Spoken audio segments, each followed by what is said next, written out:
Good afternoon, everyone. It is Friday, January the 8th, 2021. It is currently 12:49 p.m. Central Time, and it is time for... Wait for it. It is time for some church history. Yes, I love church history. The members of Victory Baptist Church, I think they love church history. I think for the most part, they've always been very receptive to the church history lessons. I think mainly because they all came from churches where they never heard church history taught in any meaningful way. And usually when I talk to other Christians, they usually express they never learned church history in church. And I don't understand that.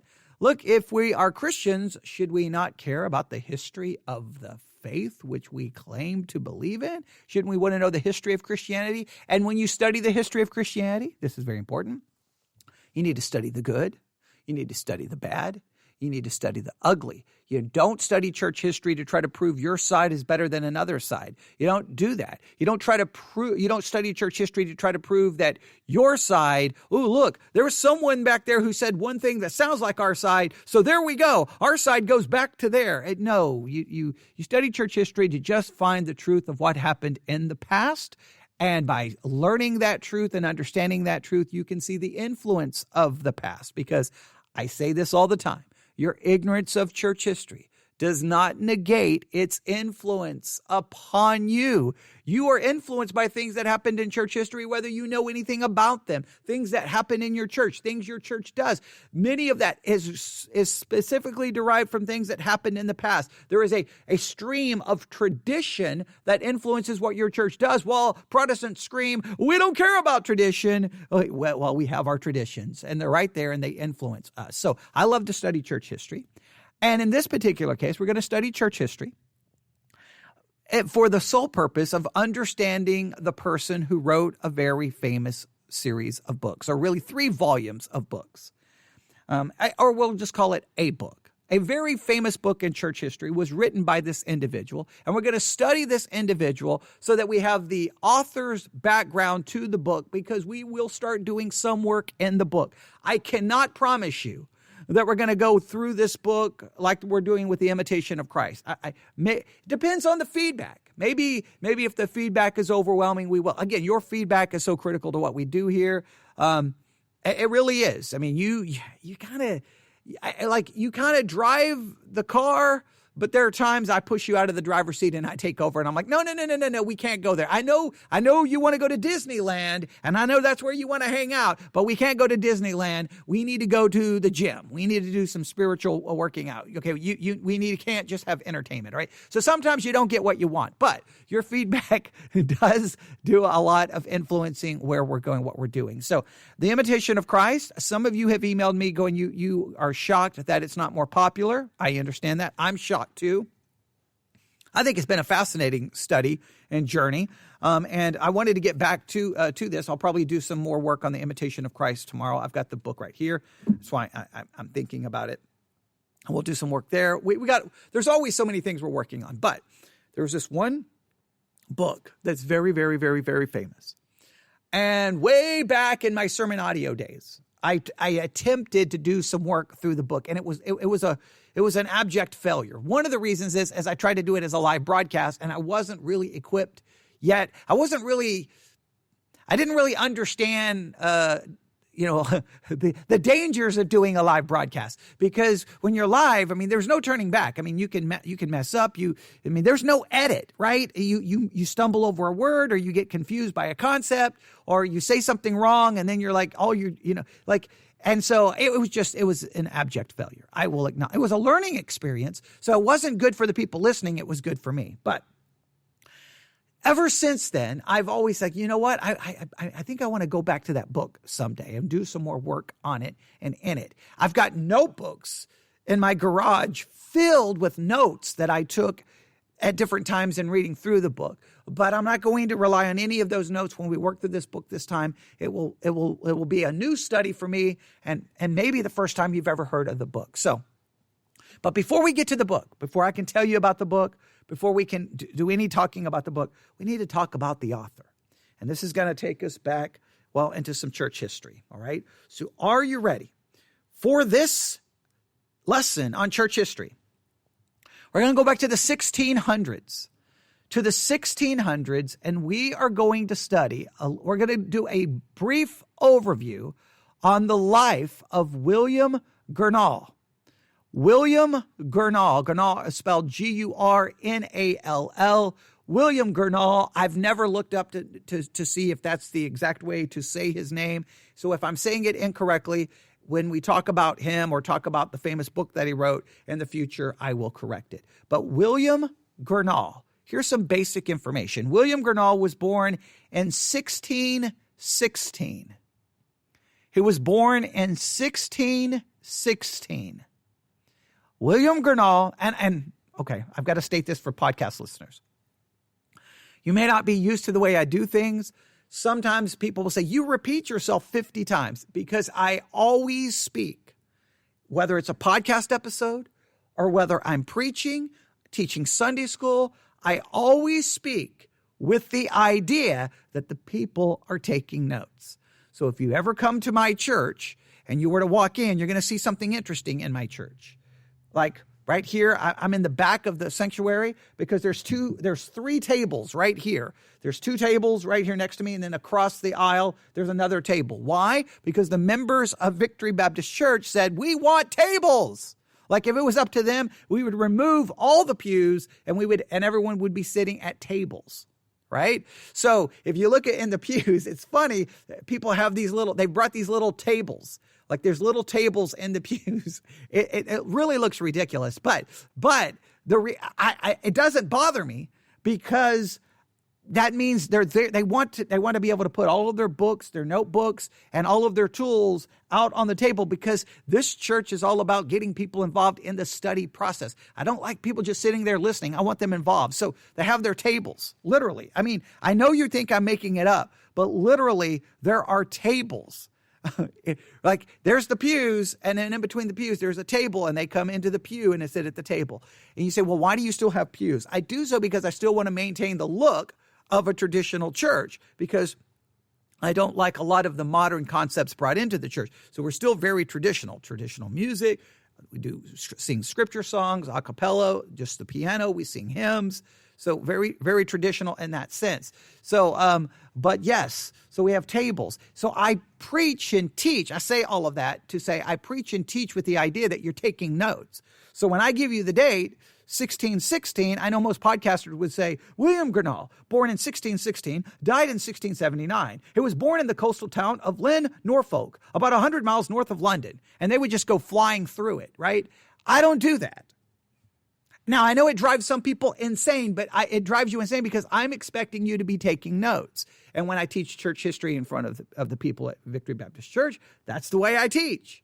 I state it, and then I repeat it, and then I have them repeat it back to me. And then I state it, and then I repeat it, and then I have them repeat it back to me. Because we're here to equip saints. I'm not here to just stand there and put on a show. I'm not there for you to come into church, sit there and go, watch the trained pastor do a little dance for you. I'm not there to do a little dance and entertain you. I'm there to equip you, right? So if I'm going to teach church history, I want you to then know it and remember it. All right. That's the goal. All right. That's the goal. So I just got to, because I always get that email. You repeat yourself too many times. Okay. Well, I'm sorry. Okay. Here's what you do. Send me a picture of your notes. There you go. That's what I want to see. And if you got, and I love when people do that. They'll send a picture of the notes of some podcast I did. And I'm like, yes, they get it. They get it. All right. This is not your grandma's podcast. I know that's kind of because back then they didn't have podcasts, but you get the idea. All right, here we go. William Gurnall, Gurnall. William Gurnall was born in 1616. When was he born, class? 1616. He died 1679. So William Gurnall was born in 1616. He died in 1679. He was born in the coastal town of Lynn, Norfolk.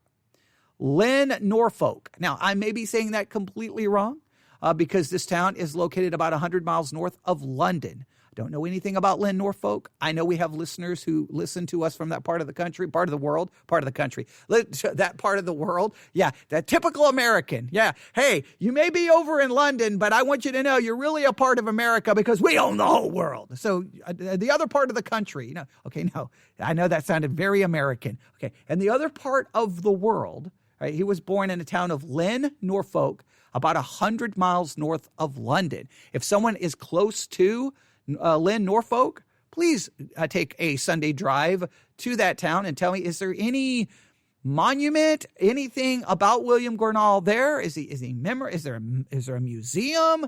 Is there anything there in Lynn, Norfolk? That's your field trip, class. Someone drive there and then send us photographs. Is there anything to remember that he even existed? I don't know. All right. William Gurnall was born 1616, died 1679. He was born in the coastal town of Lynn, Norfolk, about 100 miles north of London. His father was an alderman. Alderman. Now, the only reason I know that term alderman is because of Chicago fire. Yeah, I know that's sad. I know. I'm sorry. I know I'm not worthy. I'm sorry. But that alderman, I know the term from Chicago fire. Basically, it's a town council member. And on Chicago fire, the alderman, one of the firemen becomes an alderman, and they show the politics of Chicago and how it impacts the police and the fire and all of that. All right, So his father was an alderman. Hey, Arif, I'm going to make sure I give you the correct information. His father was first an alderman. Okay, so let's go through this again. William Gurnall was born in 1616. He died in 1679. He was born in the coastal town of Lynn, Norfolk, about 100 miles north of London. His father was first an alderman, which is basically a town council member. I'd never heard of the term. I don't think I'd ever heard the term until Chicago fire. Or if I did, maybe I read it in a book. And because sometimes I read very fast, sometimes one of the reasons I read so fast is I just, in many cases, overlook what I don't think is significant to the narrative. And so alderman, okay, I don't care what that is. What did the person do? Okay, but there you go. He was an alderman, town council member. Then he was the mayor of Lynn, a chief town of the most thoroughly Protestant district of England in the 17th century. So that gives you a little background. So his father had political power and influence, and it was in a town that was a thoroughly Protestant district of England in the 17th century. So he's in a Protestant part of the country at the time, right? Protestant-controlled area. Remember, you had different areas that were controlled by different groups. Here's the Protestant group, here's the Catholic group, and you had all this craziness. And just remember, you had then the merging of church and state. So if you went into a Protestant town, a Protestant district, in many cases what would happen is you could be then tried for a religious violation and be tried. In other words, they say that, in other words, in many cases you could be charged for apostasy and then punished by the civil government. It's crazy. Again, that's why I never want the merging of church and state. But yeah, we could go through a lot of everything that happened there. All right. The inhabitants of Norfolk and Suffolk, I think is how you say them. In fact, let me just look it up really quick. Because I'm going to say it incorrectly. And then people are going to email me and say, you are an idiot. Okay. And which you're probably right. Okay. So let me see here. It is Suffolk. Right, Suffolk. That's how they have it written. That's how it's pronounced, Suffolk. Okay, so here is what we know: the inhabitants of Norfolk and Suffolk counties were famous for their deep attachment to the doctrines of the Reformation. All right, so William Gurnall, 1616. That's when he was born. Died in 1679. Born in the coastal town of Lynn, Norfolk. Had 100. Maybe we should say Norfolk. Maybe that's the way you say that. I better look that up now. I bet you I'm saying that one incorrectly as well. That's okay. We're learning together. That's okay. All right. Norfolk. Yeah, I'm almost positive that's how that's said. I was just reading it the way it looked. Hang on. Here we go. I'm almost positive. Yeah, because it got Norfolk, Virginia. Yeah, that's. I bet you I was not thinking of it that way. Okay, hang on. Got to skip that. Give me 1 second here. And it is maybe. Hang on. Give me 1 second. Norfolk. Okay, no, Norfolk. Okay, Norfolk. All right. That's interesting. It's just interesting for me just to see that. Norfolk. Okay, whatever. Norfolk so the inhabitants of Norfolk and Suffolk counties were famous for their deep attachment to the doctrines of the Reformation. So what do we take from all of that? Not just to make sure that we're saying the name of the towns correctly, which is important. It is. I'm not downplaying that. But just to know that the inhabitants of these two areas, they had a deep attachment to the doctrines of the Reformation. So he was going to be greatly influenced by Reformation doctrine and Reformation teaching. So let's go through this again. William Gurnall, born in 1616. He died in 1679. The coastal town of Lynn, Norfolk, about 100 miles north of London. His father was first an alderman, then the mayor of Lynn. It was a chief town of the most thoroughly Protestant district of England in the 17th century. The inhabitants of Norfolk and Suffolk counties were famous for their deep attachment to the doctrines of the Reformation. All right, there we go. Now, an excellent scholar, Gurnall was awarded scholarship from the city of Lynn to attend Emmanuel College, Cambridge. So he was an excellent scholar. All right. He began his formal training there in his 16th year, shortly after his father's death. He earned a bachelor's degree in 1635 and a master's degree in 1639. Main thing to just remember, he was an excellent scholar. He earned a bachelor's degree and a master's degree. 1635 for the bachelor's, 1639 for the master's. All right? Excellent scholar. Keep that in mind. At the age of 28, William Gurnall was appointed curate and then rector on the death of the incumbent. And he was appointed the curate and the rector on the death of the incumbent of the church at Lavenham, I think is how you would say it. Lavenham, Suffolk. All right. So that's why they mentioned the inhabitants of Norfolk, and Suffolk. I know I'm saying those incorrectly, but that's okay. Norfolk and Suffolk. All right. And so that's where he becomes the rector and the curate and the rector of the church at Lavenham, and located in that part of the country, Suffolk. There was a town at that time of 1,800 inhabitants, and half of the town were his parishioners. All right, so he becomes basically the rector, the curate. In fact, I'm going to look up something really quick. I'm going to verify something here. Give me 1 second. I'm going to look up something.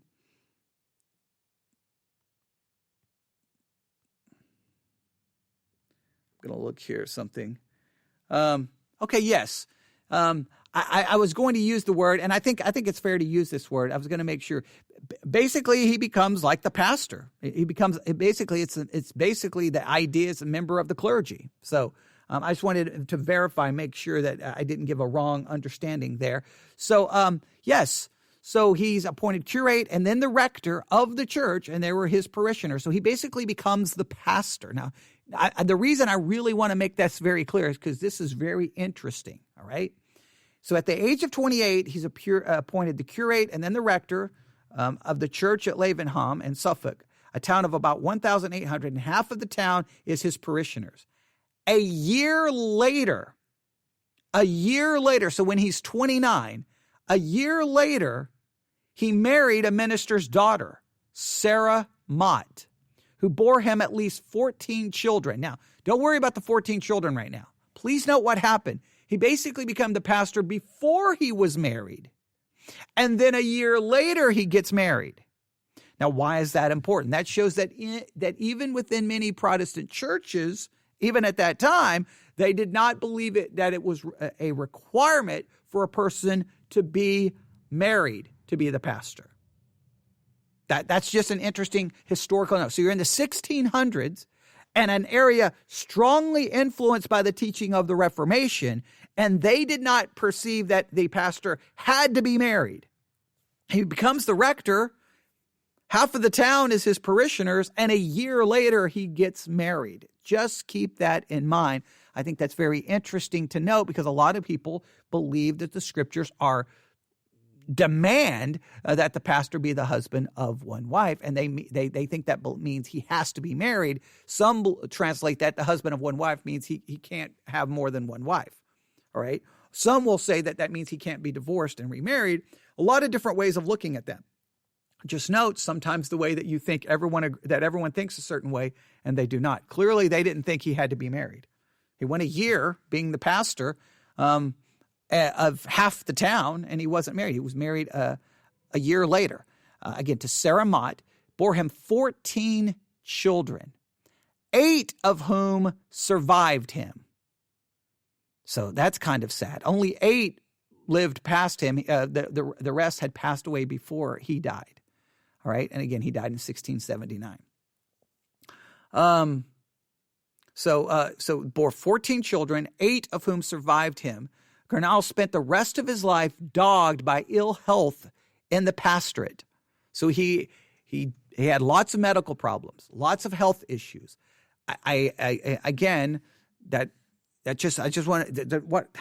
This is so important. Throughout church history, this is why charismatics drive me out of my mind. When the charismatics who run around saying, healing is guaranteed, healing is guaranteed, healing is guaranteed. Have you ever read a church history book? Of all the people throughout church history who suffered with this problem and this health problem and this health problem and this health problem, and their children died, and this happened, and this happened. And look, why weren't they healed? Because there is no divine healing guaranteed. The divine healing that we see operating in the apostles died off with the apostles. To think anything different makes you absolutely ignorant of church history. And that's why more Christians need to read church history, because in many cases your theology is inconsistent with the history of the very faith which you claim to believe in. All right? Man, drives me crazy. Now, I know you're saying, but what drives me crazy is you can't say Norfolk and Suffolk correctly. Okay, you're right. Okay, it drives me crazy too. All right, there you go. All right, but that is serious. So he spent the rest of his life dogged by ill health. That's just the facts. All right, here we go. The years during which Gurnall served the parish were filled with he was a pastor. Some serious major events occurred in English history. Major events. Let's just consider some of the events occurred while he was a pastor. A civil war. That had to be pretty big. The beheading of King Charles I. The declaring of the proctorate under Puritan leader Oliver Cromwell, all right? Or the protectorate, I think is the way you should say it. The protectorate. Now, what is the protectorate? If you don't know what this is, let me give you a little background here. The protectorate was a state that is controlled and protected by another. The protectorate was a state that is controlled by another. For example, Panama was judicious, or in a way, a protectorate of the United States, in a roundabout way. That's just a sentence that they use to try to explain it. All right. So, but specifically, if you look up protectorate in a dictionary, look what you're going to find. This is interesting. The position or period of office of a protector, especially that in England of Oliver and Richard Cromwell. That's literally in the dictionary, all right? Which takes you right back into church history, all right? So a protectorate is a state that is controlled and protected by another sovereign state.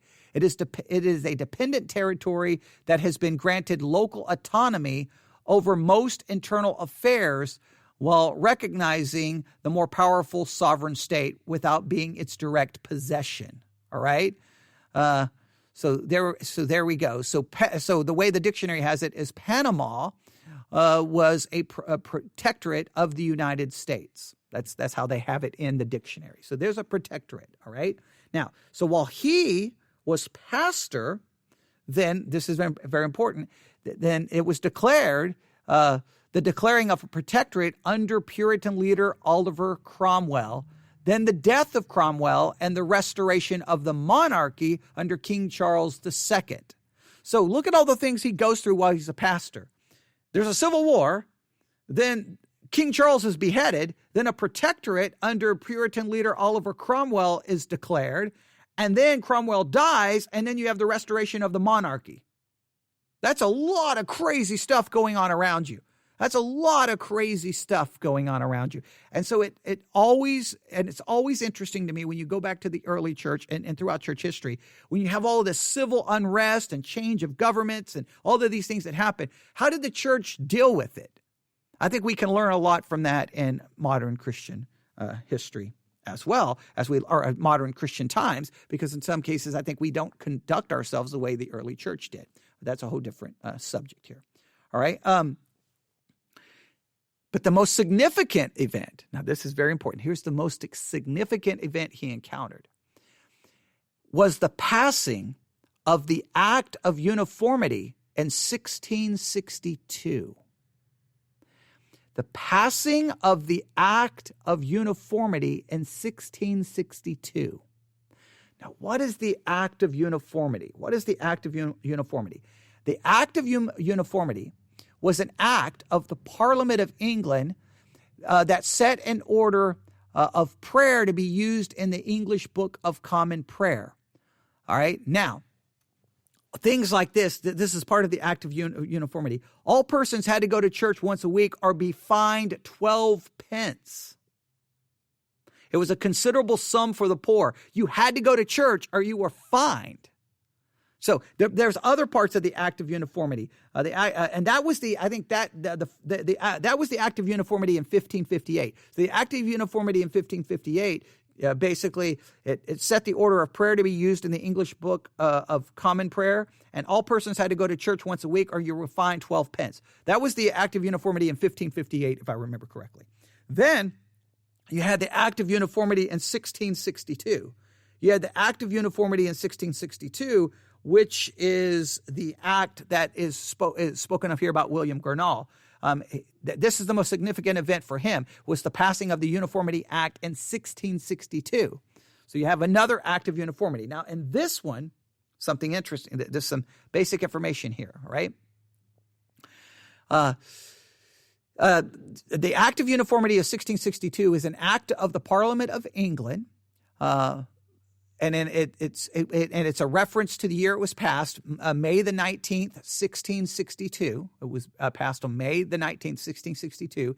It prescribed the form of public prayers, administration of the sacraments, and other rites of the established Church of England. According to the rites and ceremonies prescribed in the Book of Common Prayer, adherence to this was required in order to hold any office in government or the church. All right. So this was another, serious thing, a serious thing. And this is very important. The Act of Uniformity in 1662 led to what is known as the Great Ejection. The Great Ejection takes place here. This was an immediate result of the act. Over 2,000 clergymen refused to take the oath and were expelled from the Church of England. And this became known as the Great Ejection of 1662. Although there had been ministers outside the established church, this created the concept of nonconformity, with a substantial section of English society excluded from public affairs for a century and a half. Basically, you had to go along with this. Or you were going to be excluded from public affairs. You're going to be excluded from government. You're going to be excluded. And this was a serious thing. Just like in the previous Act of Uniformity, if you didn't go to church, you were fined, and it was a substantial amount to impact the poor. We don't ever want anything like that. We don't want anything like that. That's why we don't want, quote unquote, a Christian nation. No, we want the freedom to practice Christianity and proclaim Christianity. And if there's going to be a Christian nation, it's because people are converted to Christianity, and then they follow Christianity in their life. We don't want to enforce Christianity by law, by force. You don't ever want that. Because when the different religious group gets in charge, you get punished. So here you're going to have to go with their way of doing church, their prayers. You're going to have to do it in the order they tell you to do it. All right? So this is very important. All right? This is the most significant event that happened. Let's go through all the things that happened again. All right? He went through a civil war, the beheading of King Charles I, the declaring of the protectorate. I don't know why I keep having problems with that word. The protectorate under Puritan leader Oliver Cromwell, then the death of Cromwell, then the restoration of the monarchy under King Charles II. But the most significant event for Gurnall was the passing of the Act of Uniformity in 1662. Now, why was that so significant to him? Why? Well, you could probably answer the question. Does he end up on the side of the great ejection, or does he go along with it? Well, here's what we find. He chose to remain in the church and signed the declaration required by the act and was ordained a priest by the evangelical Bishop Reynolds of Norwich. So he stayed in the church. He did not go with those the 2,000 plus that were a part of the great ejection. He did not go along with it. Now, why? Because this is why this is so significant. His reputation among the Puritans suffered. The Puritans, they were like, you're a failure, you're a sellout. Now, I'm not saying those are the words they use, but I'm just trying to emphasize what happened. Hey, you're selling out. You're going along with that. What are you doing? And so his reputation suffered greatly. And this was probably the reason so little has been written about Gurnall and the annals of church history. Yeah, that happens sometimes in church history because you made a certain decision or went a certain way, then church history says, forget you. And when we say church history forget you, listen,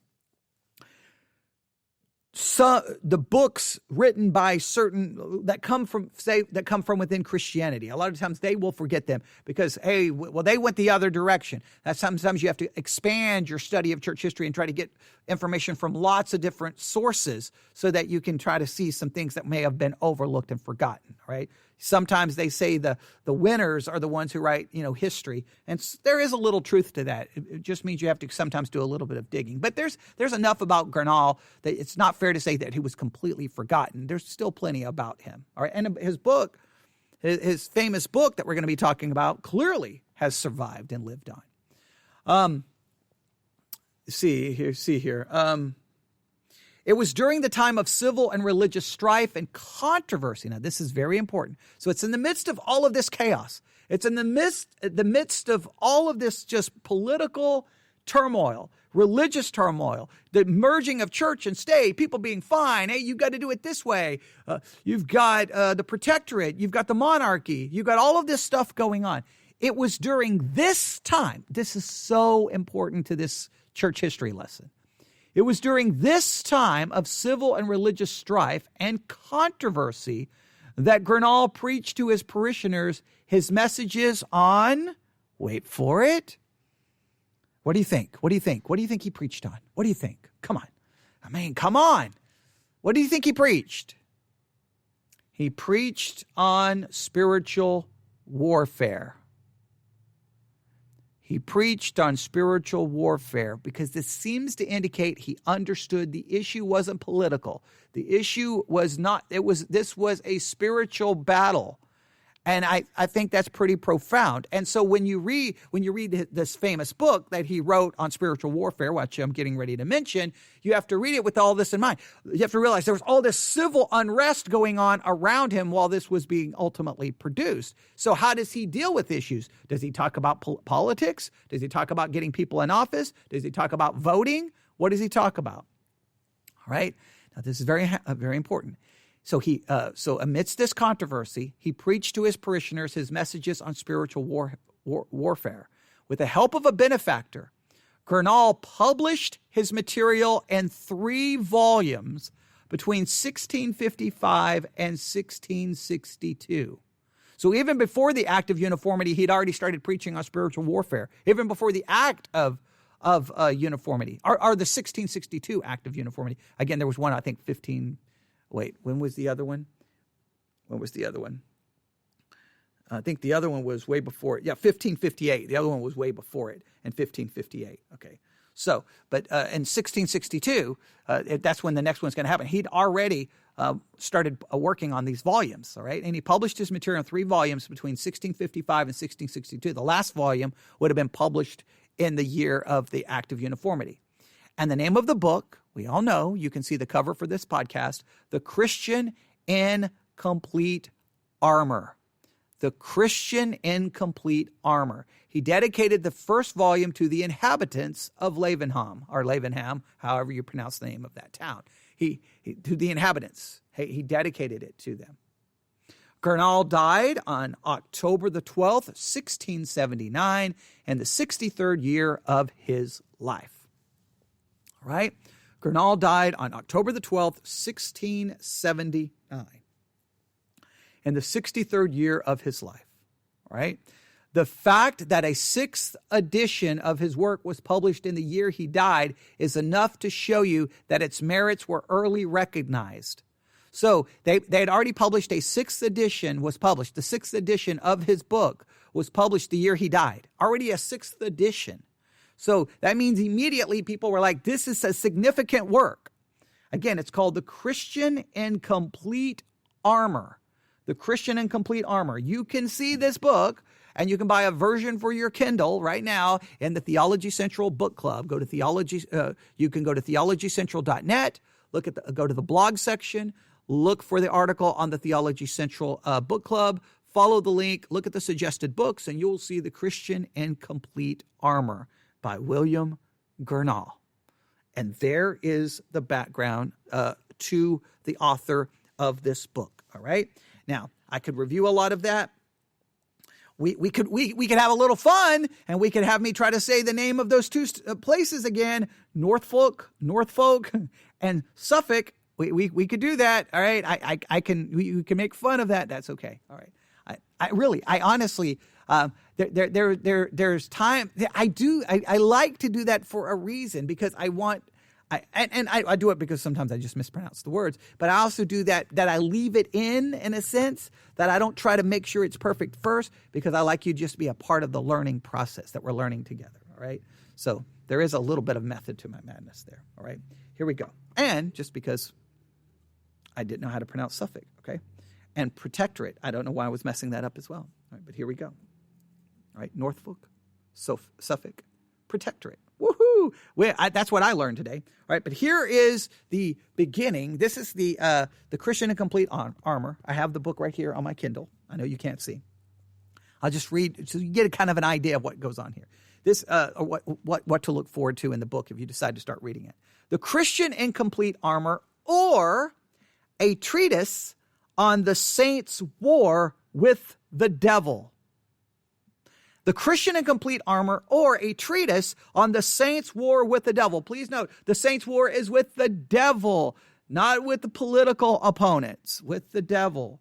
Wherein a discovery is made of the policy, power, wickedness, and strategies made use of by that enemy of God and his people. So, in other words, in this book, we're going to discover the policy, power, wickedness, and strategy made use of by the enemy of God and his people.